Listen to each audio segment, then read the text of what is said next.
Have you ever caught yourself overthinking a decision that you made, particularly for those of us who are parents out there wondering if someone else could have handled it better or feeling like you're failing because your kid isn't doing what someone else is, whether it's through achievement or behavior, or maybe it's the comments from your in laws, the Instagram mom who makes parenting and keeping a clean house look effortless, or that stranger, the one that gave you that look when you were out in public and your kid was having a meltdown.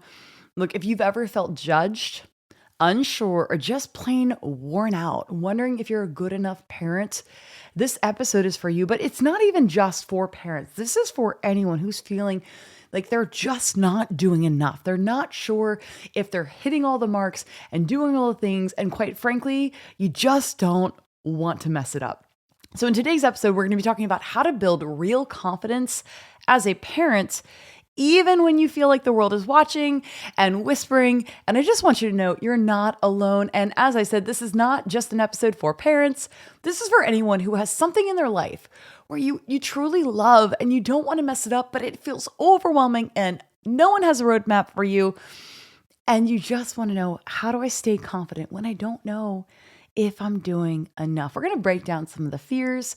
We're going to silence the noise, and I'm going to help you remind yourself that you can walk through any stage of life and any stage of parenting with confidence, knowing that you're doing exactly what you need to be doing.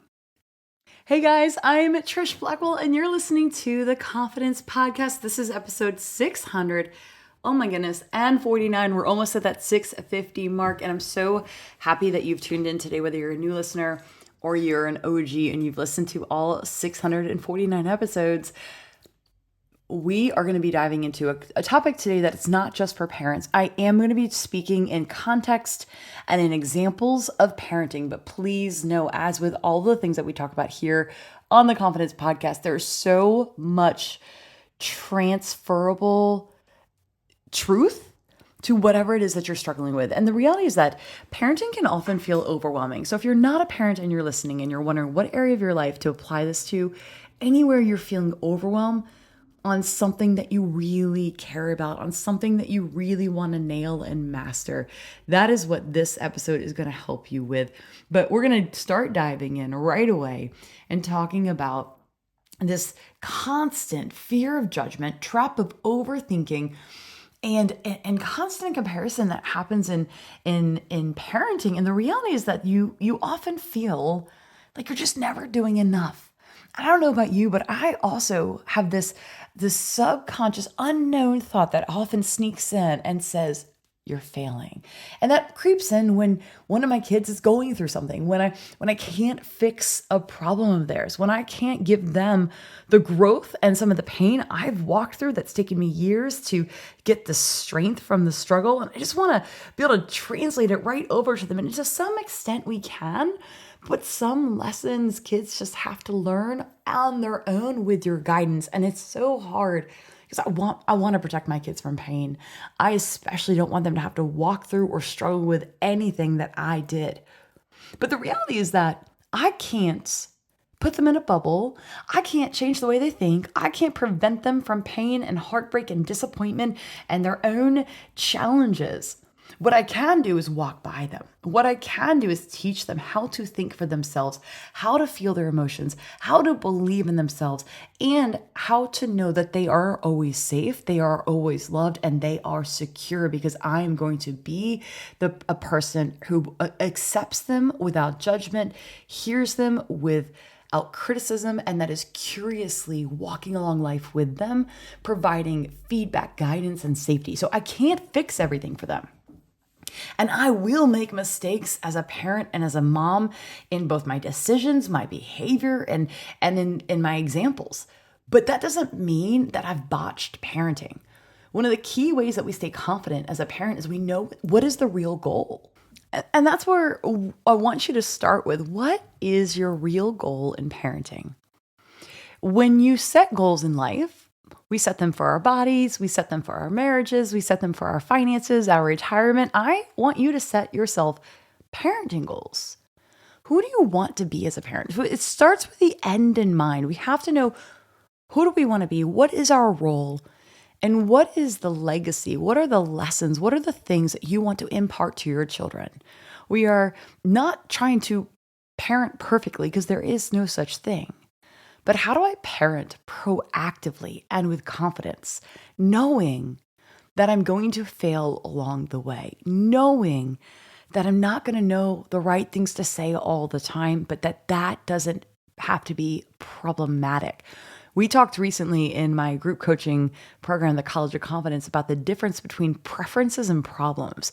It is my preference that my children don't struggle with certain things, but it's not a problem if they do. And it's my preference that I have always the right thing to say at the right time, that they always listen and that they are receptive and open. But it's not a problem if I don't have the right thing to say. Sometimes being silent and walking alongside our children or those that we love is enough, is the right thing. But we're going to talk today about confident parenting in a judgmental world. Parenting feels more vulnerable now than ever before because why? Well, it used to happen behind closed door and now it's public, it's social media. Everyone's an expert syndrome. You receive unsolicited advice from the time you become pregnant or your partner is pregnant until you're never done parenting. Now, I didn't say this for the record, and it's important that, especially if you're a new listener, I am by no means a parenting expert. Please know, many of you listening have much more parenting expertise than I do. What I am presenting to you today is the perspective of a confidence expert. I'm an expert in confidence, and we're taking that expertise and applying it to the realm of parenting. And if you aren't a parent, you could also consider this as coaching. Maybe you're a sports coach. And the reality is I have a 10-year-old and a 7-year-old. So I've only been a parent for 10 years. And I can look back retrospectively and look and see that every year that I've been a parent, I've become a better parent because I'm studying not just parenting, but myself. And so one of the ways that we can be confident in general, but also in parenting, is to be excited that we're a person who has a growth mindset. What does that mean? It means I'm always interested and curious and committed to growing, to getting better.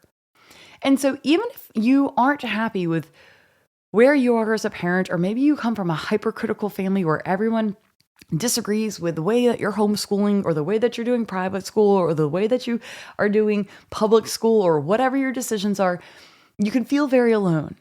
But here's where we can get confidence, even if it's not coming from your external environment. If you are a student of parenting and you are a student of yourself, that should give you confidence. Why? Because curiosity creates growth. Curiosity means you're coachable. And when you're coachable and you're curious, you're going to be engaged and involved and proactive, not reactive. The fact that you're listening to this episode means you're a proactive parent. I think that the desire to want to be a good parent, to be a confident parent, means that you're already there or very much on your way.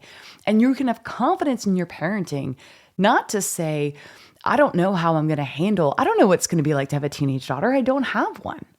And that sometimes definitely makes me feel insecure and scared.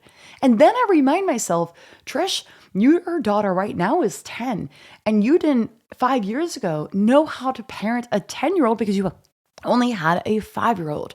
I have confidence in my relationship with my children that every year that I spend with them, I get to know them more and more intimately. And that the way I parent one of them is very different than the way I parent the other because they're different. There's generalities that are the same in the way I approach parenting and my husband approaches parenting and how we do it as a team. But the way I'm going to parent my daughter is going to be a little bit different than my son. And I can have confidence in knowing when she's 16, when she's 18, I'm going to know her even better then than I do now.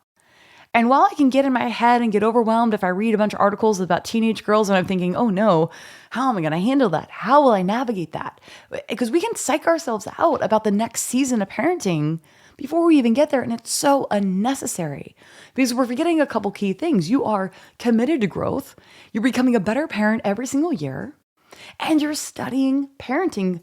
But more than that, you're also studying your child and getting to know your child. So one of the other things that helps me with this, there's like massive cultural pressure to be this like perfect parent. And can we just acknowledge for the record, perfect parents don't exist. You will make mistakes. One of the most freeing things I heard when my kids were little, one of the fears I had is I just didn't want to have to be the reason my kids went to therapy.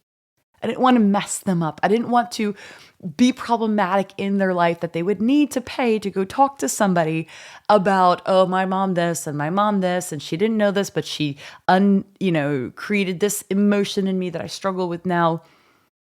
And then I heard somebody say this. Well, I want my kids in therapy anyways. Of course they're going to talk about me. And that freed me. Like, I truly believe all healthy people should have a therapist and a coach. And so why would I be protecting my kids from the potential future therapy when I believe in therapy? I want them in therapy. I want them to have safe places to explore their feelings and their memories and their purpose and their emotions and their future. And so that freed me. I don't know if it will do for you, but the final thing before I go into, I want to talk today about what real parenting confidence looks like. But even before that, another fundamental, unshakable way that you can always have confidence in your parenting, no matter how many mistakes you make, is I truly believe that of all the people in the world, of all the mothers in the world, of all the fathers in the world, that God divinely picked you to be the parent to that particular child. Now, this is parent through birth. This is parent through blended family. This is parent through adoption. I truly do not believe God makes mistakes and that everything in your life is divinely orchestrated. And there is so much comfort I find in that. That gives me so much security and confidence, in particular when I, as a mom, take Coach Trish out of this, but the just regular Trish going through her life, feeling maybe a little overwhelmed about like what if I can't fix her problems? What if he stops talking to me? What if I can't help him? What if I don't know how to parent this particular child? And then I remember of all the humans that have ever existed in this world. In my case, God placed me and my husband together to create my daughter, and then to create my son. There is a reason I am Ellie's mother. There is a reason I am Baker's mother. And there is a reason that you can say the same in your own family. And so when you're overwhelmed, would you think, but I wish maybe this child would be better with a parent who knows how to parent in this scenario, who gets them, who connects, whose personality doesn't conflict with them. All of that aside, let that just dissipate and give yourself confidence, reminding yourself of all the people in the world. God picked me to be the parent to this kid. And maybe to be the mentor to this kid, to be the coach to this kid. Even if you don't know what to say, even if you make mistakes, you were still the one. And there's power in that. And so confident parenting, let's just talk about it. What is it? It isn't about knowing. It's not about knowing all the answers. It's not about being a parenting expert. It's about being a student of parenting. Being a student of yourself, being a student of your child or children, and being a student of parenting, which means you're curious. It's about being a student of parenting and yourself and that child or children, which means you're not perfect. You're not the expert, but you're curious, you're coachable, you're open, you're engaged, you're proactive, you're interested. The most confident parents aren't the ones who know exactly what to do in every moment. They're the ones that trust that even when they mess up or don't have the answer, they'll figure it out with love and humility and consistency. So confidence allows room for mistakes. Confidence says, I'm learning as I go, and that's okay. Confident parents are rooted, not reactive. And I mentioned this word proactive instead of reactive, taking initiative. When you're confident, you're not constantly tossed around by other people's opinions and reactions. You can hear feedback without shaking your identity as a parent. It gives you the space to pause before spiraling into guilt or defensiveness. And so it's okay to receive advice without absorbing judgment. I'm going to say that again. It is okay to receive advice without personalizing it and absorbing it as judgment. Now, one of the ways you stay rooted as a parent and you can have confidence in your parenting, whether you're a single parent or you're in a parenting relationship with a spouse or maybe an ex, is to decide as a parent, what are our values? When you know your values, you can stand firm when they don't align with other people's. So if your values are adventure, you don't feel like you have to apologize if you're the family that's always doing hikes and your kids aren't in organized sports. If your values are as a family are reading and learning, then you're not worried what people are going to think if you aren't watching the shows that everyone else is watching. When you know what you value and you want to instill in your parenting, then when things don't align with it, you just absorb it, pass it. You don't absorb the cultural judgments that go alongside of it. One of the things I know that my mom was intentional. If you had a parent in your life that was intentional, get curious about what were their values. One of the values my mom had was to communicate unconditional love and to instill a love of learning.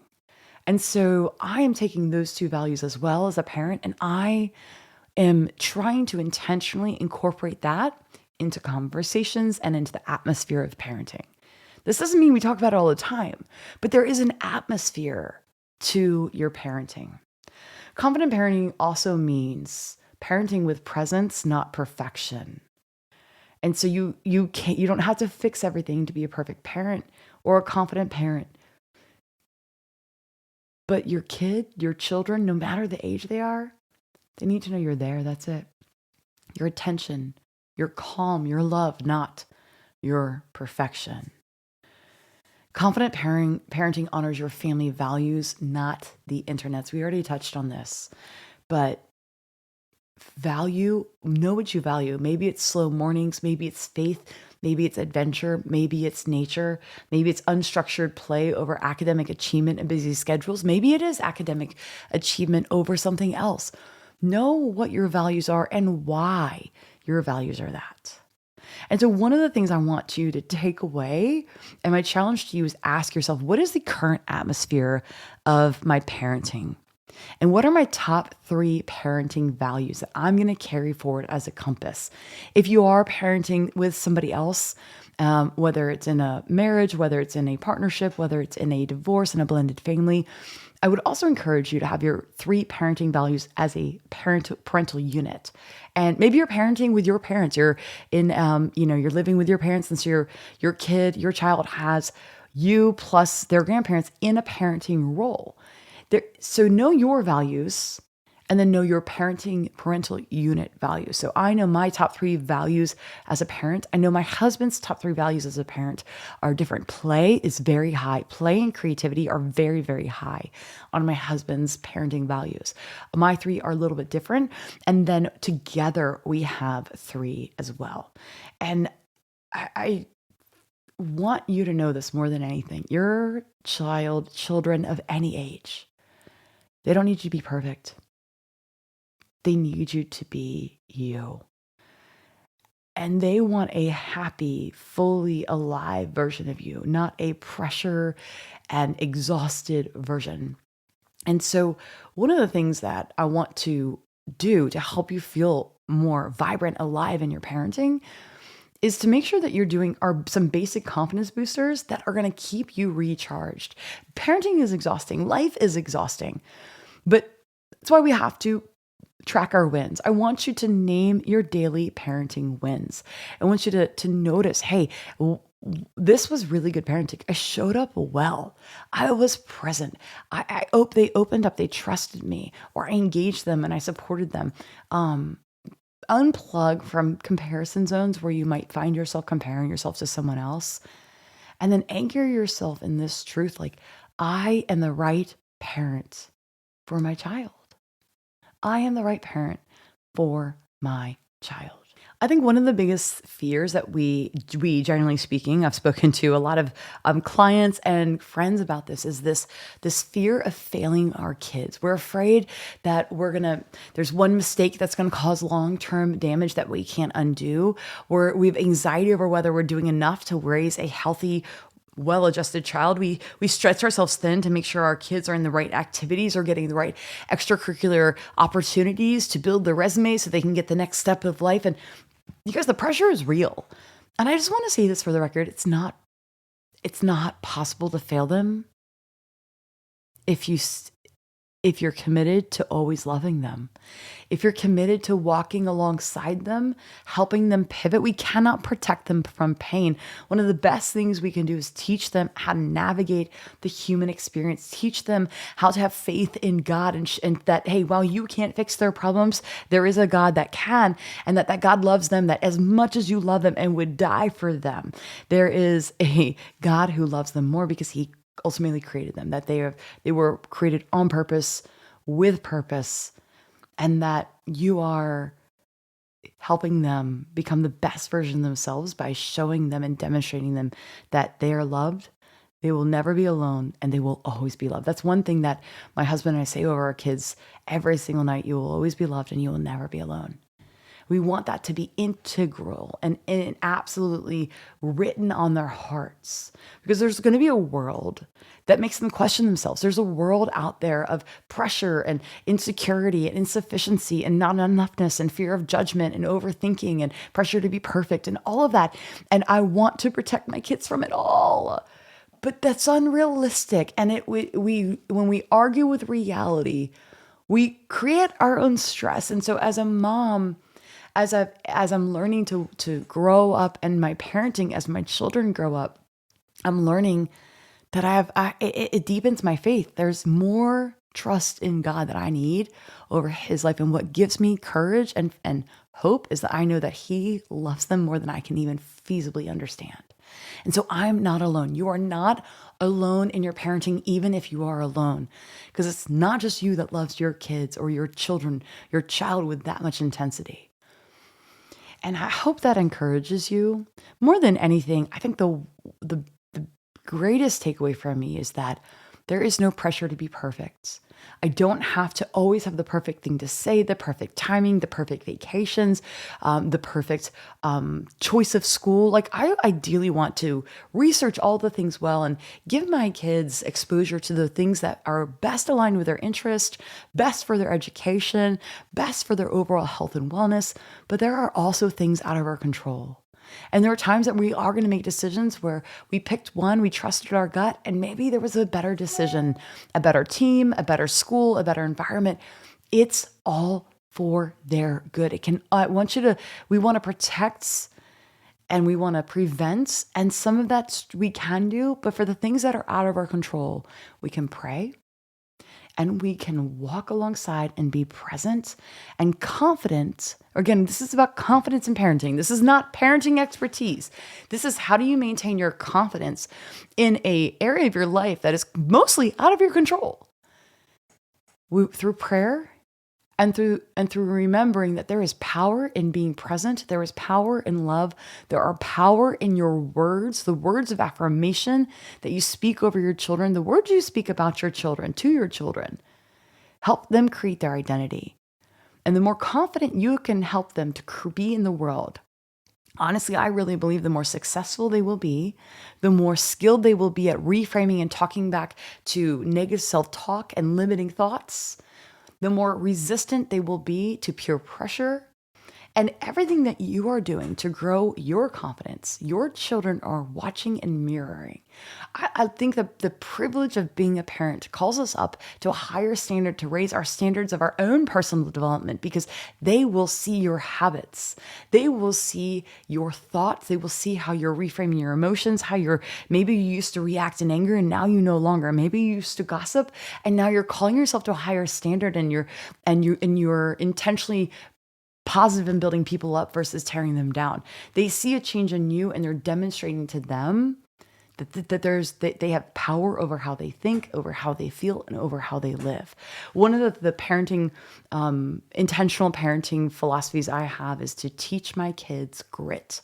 And I do it not by putting them in hard situations, but showing them how I like to put myself out there, and talking to them about how it scares me a lot.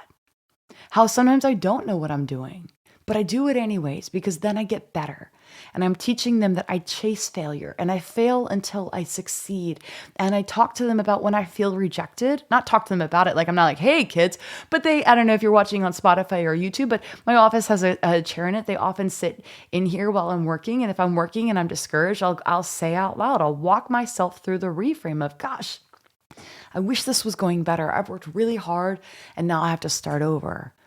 But that's okay because this is who I am. I'm somebody who doesn't give up. I'm giving them language through my own language so they can learn that life isn't just this walk through the park. There's a lot of it that is beautiful. I want to teach them how to have a beautiful work ethic and resilience and grit and scrappiness, but also a beautiful life ethic. When to say, it's time to rest. It's time to have fun. I want to be fun. And ask yourself as a parent, who do I want to be? That will give you confidence. I want you to define who you want to be. I want to be adventurous. I want to be the mom who just does stuff. Like, I want to be the mom who my kids think back on and go, wow, mom, like she literally was always doing new things. She was so friendly. She had so much energy and she was always willing to go for it. Go for her dreams, put herself out there, go out an extra mile to help somebody. That will give me confidence as I navigate the example to them that I want to be. And you have the power to do the same. So start with that. Start exploring and questioning your parenting values. And then also, how do you want your child or children to describe you as a parent 20 years from now? And again, 2 core things that give me confidence in parenting is that of all the people in the world, God chose me to be a mother to these 2 children that I have. I very often feel inadequate, uncertain, unsure, and like I'm flailing. I think that's just part of life. But I have peace in my heart knowing God picked me for them. And now I can trust that and say, okay, Lord, show me how to love them. Show me how to nurture them. Show me how to lead them. This is where the growth mindset comes in, which is the second key point I want you to take away from today for confident parenting is as long as you're obsessed with learning and you've got that growth mindset and you know that if you're open and curious and a student of life, a student of yourself, a student of parenting, then you are always going to be growing and improving as a parent. And I don't know if there's anything more empowering and confidence building than progress. You are always making progress as a parent if you're growing and learning along the way. Now, the 3 questions I always ask myself about life on a daily basis, and I teach my students how to ask themselves, this is called the 3 questions. And you can take these 3 questions at the end of the day if you want to be very intentional about your parenting progress. And ask yourself this every day. What did I do well? What could I do better? What will I do differently next time? Say today as a parent, how did I parent well today? How could I have parented a little bit better? How will I parent differently next time? Those 3 questions help you see and validate that you're doing well. They help you get curious and open to where you can be improving. And they help you set an intention about being proactively engaged in a parenting value of yours for the next day. Guys, I hope this was encouraging to you. I know we talked a little bit about being judged and the fear of judgment and confident parenting in a judgmental world. I want you to know coming up in the next 2 weeks, we also have an upcoming episode on being judged and judging others. This is a listener requested episode topic. It's going to be very good. Make sure you hit that follow button, that you are subscribing, and that you select automatic downloads. So that way you don't miss a thing. You'll get that notification to your phone to make it easier to remember, it's a Tuesday, new episode, time to get my confidence reset, re-intensified, get myself that mindset reset for the week. I love all of you who've been writing reviews. Thank you so much. Your reviews help us reach more people. So if you have been ever encouraged, either through this episode or other episodes, pop a short, quick 1-sentence review in either Spotify or Apple Podcasts. And I just thank you so much in advance. And I'll see you guys the next episode. It's going to be episode 650, and we're going to be talking about how to talk to anyone with confidence. We're going through all the different scenarios of conversational confidence, and I cannot wait to dive into that with you. Now go out there today. Go be more of who God created you to be. Be you. Be free.